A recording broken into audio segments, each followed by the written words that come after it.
Hello and welcome back for yet another episode of Off the Shelf Book Talk with Book Lovers. I'm Elizabeth Nelson, here with Kay Johnson. And Kay, what have you been reading? Well, you know how it is, Elizabeth. I read constantly. Yes. So, my favorite, of course, is the English Weekend Murder Mystery. That's my favorite. But every now and again, I feel the need to change things up. Okay. So, I have another favorite. The author's William Milk, M-E-I-K-L-E. Milky. Yeah. Milky. Yeah. And he's an adventure writer. And anyway, he writes a series, and it's about a group of guys from Scotland. They're like special forces. Okay. Only they tackle monsters. And they do things like zombies and giant polar bears, and they literally are dispatched all over the country, all over the world. And then they have to, it's usually to rescue some kind of scientific exploration group who got in too deep and stuff. So the latest one I read is Operation North Pole. And it's called the S Squad. Oh, gosh. And it's all the same characters for the most part. Some get killed off, but not the main ones. But Is S Squad close to Sigma Force, which is I think so. Rollins? Yeah. Gosh. And I have to admit that I was a huge fan, but I quit a few books ago. Okay. Yeah, James Rollins has Well, I really Sigma liked Force. his work. The problem is he is a PhD veterinarian. So he's like into science. Yeah. And this reader is into pseudoscience. And so he goes on too long and too much. And Yeah, well, I can understand that because I had that kind of feeling with Jurassic Park with Michael Crichton. Crichton. Because he gets real into all the see, and I don't think he's as bad as Rollins. Okay.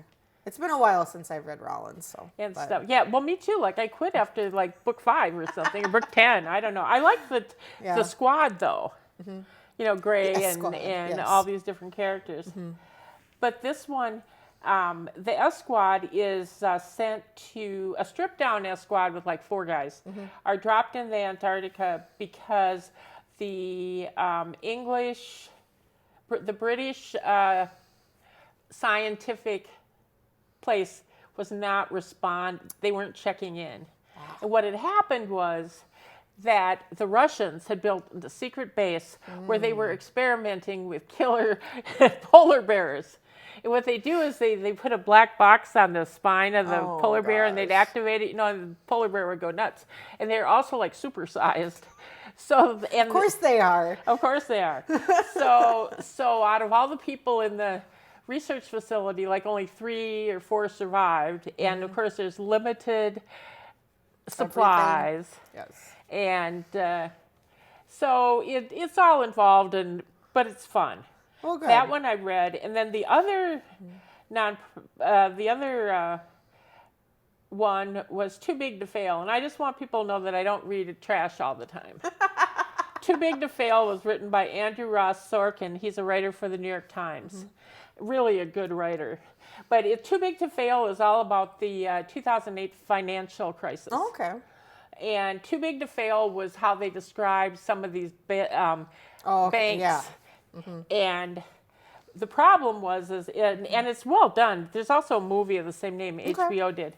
And it's interesting because it takes you kind of like minute by minute through what's happening. And, there's all these literally businesses that have billions and billions in assets. And it runs really on trust more than real hard assets. So when trust is dissolved, all of a sudden things start getting wonky. Yeah. And that's when they were trying to, Lehman Brothers went down, Bear Stearns was saved because they matched them with JP Morgan. And then, there's all this stuff going on, and you've got Paulson's head of Treasury, you've got Nancy Pelosi with Congress, the House of Representatives, Tim Geithner, and then all these presidents of the banks. And these guys are making like $200 and $300 million a year. And they have a lot of equity in these businesses too. So if they go down, there goes the equity. Yeah. And stuff. And so it's really interesting how, in hindsight, there's all sorts of ideas, but when it's minute by minute and it's happening, it's sort of like COVID. Yeah. We never knew what was going to happen the next day. And so, but Sorkin does a really great job telling the story. It's like 600 and some pages. Okay. And I was only bored at the very end. So that's saying a lot, because that's a lot of talk about financial information. It's really like James Rollins, only on numbers. I mean, about why this one fails and this one isn't, and how you have to infuse this much money, and where are they going to get the money, and how are they going to get the money. And Yeah. Interesting. so on that note, you heard about my nonfiction fun. Well, fiction and nonfiction fun. What are you reading, Elizabeth? Well, for your very, very serious, I read what I'm going to consider a fluff. We're going to talk about fluff since we went heavy. I finished a book by Sangha, I think it is Sanga, and then the last name is Mandana. And she wrote a book called The Very Secret Society of Irregular Witches. Okay, that's So the main character in this book is, as the name obviously suggests, a witch. And she has grown up with the belief, or she was raised with the belief that, nobody can know about witches because all these terrible things happen. And so because she didn't like being completely hidden, she decided she was going to start a YouTube channel. Oh, God. Where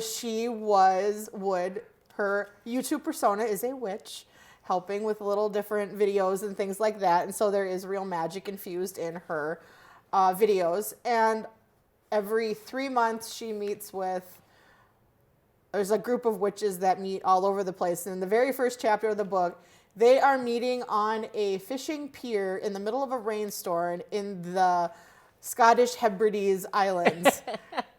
Is where they get together to meet. They better look out, the S Squad might show up. They might. But so she leaves that and she goes home and she has a message in her inbox that says "Witch Wanted," and that they're looking for a tutor. And so she goes to this house and discovers that there's a hodgepodge of kind of adults that have come together and are raising these 3 children who are witches, who have had no formal training. Uh-oh. And so it's all about her, our main character who's never had a home and has had to keep all this distance from witches, discovering that these girls have been kind of cohabitating and finding her own little world with them. And it's a real rom-com-y fun. There's some twists because there's always something that happens, but it's nothing real heavy or like dark, life ending, or, well, I'm not going to say that because there could be life ending. You'll have to read the book and find out too. But the characters were all really nice. She has a bright yellow station wagon she drives around that she names Broomstick. That's good. I like that. And she has a koi pond and a greenhouse that she can shrink down and stick in the back of her car that she takes everywhere with her, which is kind of fun. But just a real light kind of a book that gives you a good feeling when you were done with it. And that's good. It was. I found it originally when I was looking for, last time I talked about, Legends and Lattes and Curses and Cocktails, kind of that cozy fantasy series. And this book had popped up in that genre, so. I took your recommendation and read Bromance. Oh, the Bromance book club books? Yes. And I think I read 3 of them and then sort of moved on. Yeah. Mm-hmm. But they were really fun. Yes. I think it's always, there are so many really big right now, especially with all of like the Reese Witherspoon and Oprah and one of the Bush daughters, Jenna, has a book club. They're all really big into those twisted, not reliable narrator thrillers. And I have read a few that we'll talk about as we go on between this episode and the next, but sometimes it's just nice to read a book where, nice things happen and everybody is happy and nobody is getting murdered left and right. And, you're not having to think every 5 seconds of, is this really what I think it is? Or is half of the people actually dead and we've been remembering what happened for the last half of the book or whatever? Well, it's true, because I actually thought one night when I was thinking that I was on my 30th murder mystery in a row, thinking, what the heck is wrong with me? That I'm just swirling in dead bodies. Yes. Yep. And so I think that's where Interstage Right, too big to fail. Although there were plenty of sharks in that water. I know. Sometimes though, you just need to read those books that just kind of give you that happy heart feeling. And they're hard to find right now. Like, you have to kind of dig and look, and I think that's one of the great things about electronic books, ebooks, is that there's always, if you like this, then consider this or whatever. And I found a lot of good books that way. Yeah. That I would never have found had I not. I think that is the one thing that's nice about the digital age or communities, is you have the different book groups, whether it's, Book Talk on TikTok, or if you have Facebook groups or Instagram people you follow. It's ways to find, you're able to find more of those independent authors, and so you're not having to worry about reading like the James Patterson or did you see the article about James Patterson the other day? No. Okay. So he came out with this, it was a post or some kind of something, complaining about the New York Times bestseller list because he had a new book come out and it didn't make it in its first week. And people are annoyed at him because, yes, all of a sudden, this one book of mine didn't make it. When it's like, yeah, but you only wrote like a quarter of the book because there's another name on it with you, and there are all these other authors that don't have it that can't get on the list. Right. And so people were really annoyed that he was trying to be like, it's all skewed and da da da da because his book didn't make it. It's wine. I know, and it's like, but you've made the list. Well, and he's also it's like fine a if you billionaire. haven't made the list now because somebody else can get on it. Yeah, because he more or less has been a fixture on the list for like years and years and years. Yes. But that was kind of interesting. It was, people were chiming in and trying to decide what they thought of it. Well, good for them, because, Patterson is probably too big for his britches. But it's just fun to see how people relate to the books and can come up with things that way. So that's what I really like about the kind of the online community part of things. And people are very, very passionate about their books. Oh my! I don't remember. I think I mentioned that I belong to the Shelby Foote Facebook. He was a Civil War author, and oh my goodness! Just the other day, someone posted about a book, wondering if it was the best representation of something. Oh my! And everybody's got an opinion. Yeah, instantly 250 people, and the book is either the best thing ever written, trash, throw it away. Why bother? Yeah. And I always think, you're so brave to post a question like that. Yeah, well, it's the one thing that's always interesting to me is the question that always comes back. And I don't know why it's like everything just calms down after it's been posted and somebody else has got to post it. And it's always, do you count audiobooks towards your yearly reading goal? And it's just like, majority of people are just going to say, it's a book. It's got book in the title. You're consuming a book. It counts as it. And there are people that are dead set that if you are not reading the actual written word, it doesn't count as reading. Yeah, the published book. Yeah, people, it's just, and I mean, people have really strong opinions about audiobooks. And the other day, I was telling Tom that since, my son Alex has been reading the Magic Treehouse books, we're up to book 30 out of like 37, 38. So we're almost done with them. And I was saying that because I had never read these books growing up. My sister did. As we've been reading our way through them, if I read the whole book with him, I've been counting it towards my reading goal for the year. And he's like, it's a kid's book. You can't count it. And I said, you haven't finished any books this year. You just need to be quiet. Because he hasn't read anything. And I was like, you don't get to chime in and tell me what counts as me reading and what doesn't. See, to me, that would count because it's a book. I haven't read it. And it's a book. But it was just funny. Like he's all of a sudden Mr. Law and Order. I know, all of these opinions that everybody has about books. It's just kind of like, go back to your book and just don't discuss it for a while. Well, it's funny, because at the library, for their reading club, adult reading program, and it's audiobooks, print books, paperbacks, audio. It's just ebooks. They all qualify. Oh yeah, but it's just funny how it's like everything finally settles down and people are getting back to it, and then somebody else has got to ask the question again, and it's just like it's always that. It's like that kid in the classroom. Yes, they just you're gotta already put all your stuff's Does already. anybody have any questions? Yes, and it's always third row. And everyone goes, ugh, because it's going to be some really stupid question. Well, and while we're so on the subject of thrillers and all that, I did read, this one has started to pop up everywhere, and I think it is on somebody's book club list. I don't remember who, but Julia Bartz, I think this is her debut book, but it's called The Writing Retreat. Okay. And so the main character, basically she gets chosen to go and stay at this reclusive writer's, she's got a big estate up in the East Coast because why not, in New Hampshire.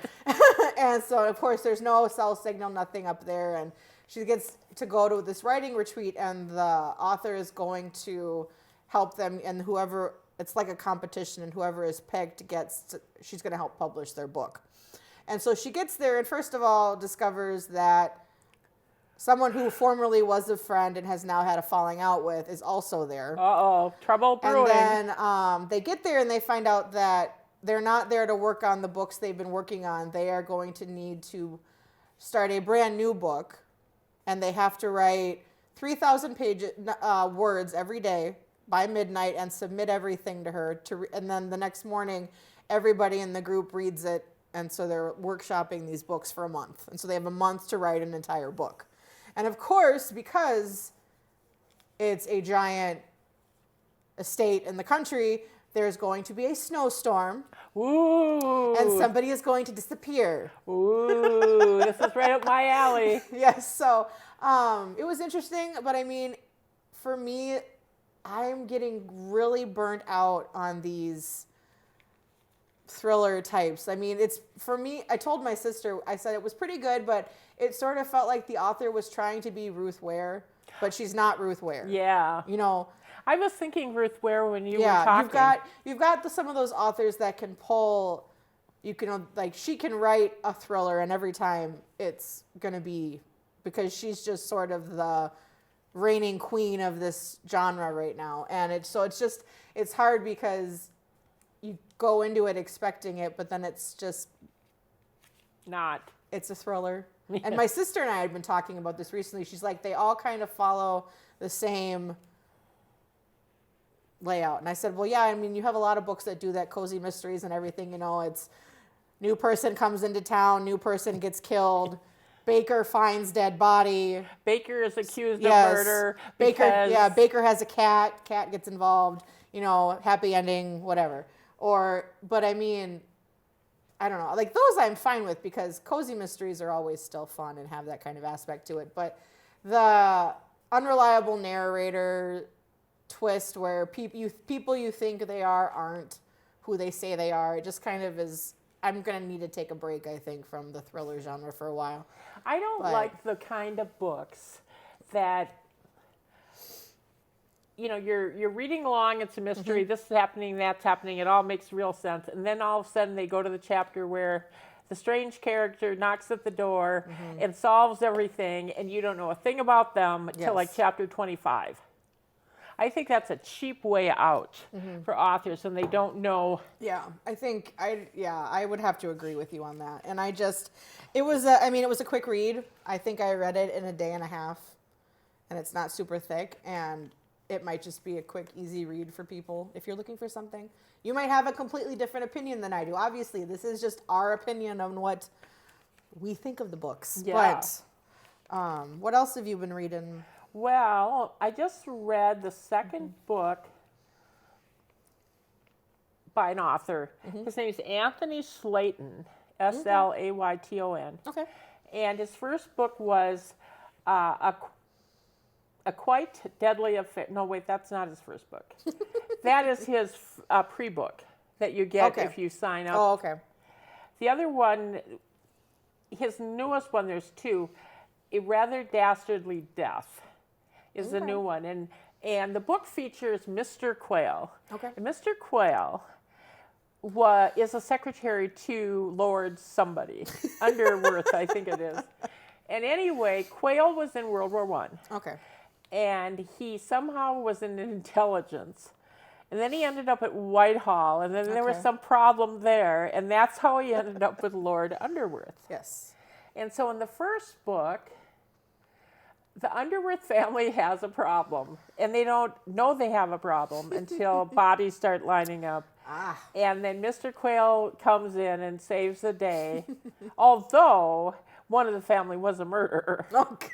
Of course. So they kind of get that all sorted out in the first book.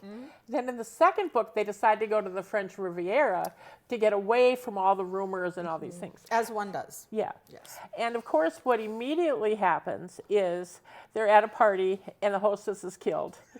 And so, of course, the police want to know everything about what's been going on. And remarkably, Mr. Quayle has been going to different gambling places. He doesn't gamble, but he likes to see who does, because he's keeping an eye on the nephew of Underworth.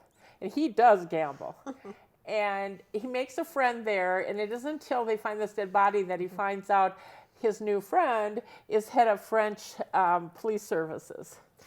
You know, sort of, and so he comes and you know, there's much dashing around, and this book takes place all on the same estate. It's like that's where but they are dashing about with so many people. And I thought, well, there are a lot of characters in this book. I have to pay more attention. And it had a satisfying ending. And I'll probably read more of his, but I wouldn't say, oh my God, you've got to read this. Your life will end if you don't. Yeah, I don't think there's many books that way, but... No, but every once in a while we hope. Yes, you can always hope. Sometimes you get those books that you just have to sit and hold them when you're done. Yeah. Well, I'm super excited. I just sent info not that long ago to our little family group, and I was excited that Richard Osman has a new book coming out. Yes, The Last Devil. The Last Devil to Die. I think. Last Devil to Die, right there. Yes, yeah. He was doing. I think they had new artwork they had the artwork ready for it, but yeah. I'm That'll super be good. excited because I really like his books. And again, you know, they're really pretty easy to read. They're not too hard. Yeah. But they're good. He's a good writer. Yes. And I like the characters. The idea of a group of crime fighters in a nursing or in a senior facility is pretty interesting. Right now I'm listening to an audiobook that's called The Flat Share. And so the book is about, it's this woman, she's just broken up with her boyfriend, because that's how all rom-com books generally start. And yes, of course. It's by Beth O'Leary, and I'm listening to the audiobook, and so Tiff and Leon share a flat. Tiff and Leon share a bed. Tiff and Leon have never met. So Tiff Moore needs to leave her apartment because it's owned by her ex-boyfriend, and he wants her out because he's dating somebody else. And so she signs up to do a flat share. Leon, who is the other character in the book, he works nights and she works during the day, and he's gone on the weekends. So where is he on the weekends? His brother is in prison, so he goes to see his brother, and then he also goes and he's trying to, so he's a nurse, he works night shift, and one of the people in the hospice unit he's caring for had a friend from World War II that he can't find. And so he has literally went online and found all the guys that were in World War II with the same name. And he is driving around England, going to all these different places, trying to find the right person with the name. So, and he needs a little more money. So because she just needs a place to stay at night, and he just needs a place to sleep during the day, they're going to share an apartment. And so Do they know each other? They don't know each other. He posted a thing on like Craigslist or in the paper or something. And so they have never met at the point in the book I'm at, and they are leaving each other notes and post-it notes around the house, how they're communicating. And, you know, that's the whole cute little thing of everything. But the one girl, I'm listening to the audiobook, so I am reading it. It counts. Yes. But the girl, so the girl that's reading for Tiff, some of the characters have a heavy Northern Irish accent, and she goes, and the accent for this, side note, is out of the the narrator's realm of being able to act, and so I'm not even going to try this accent. And so At least she's honest. yes, so right now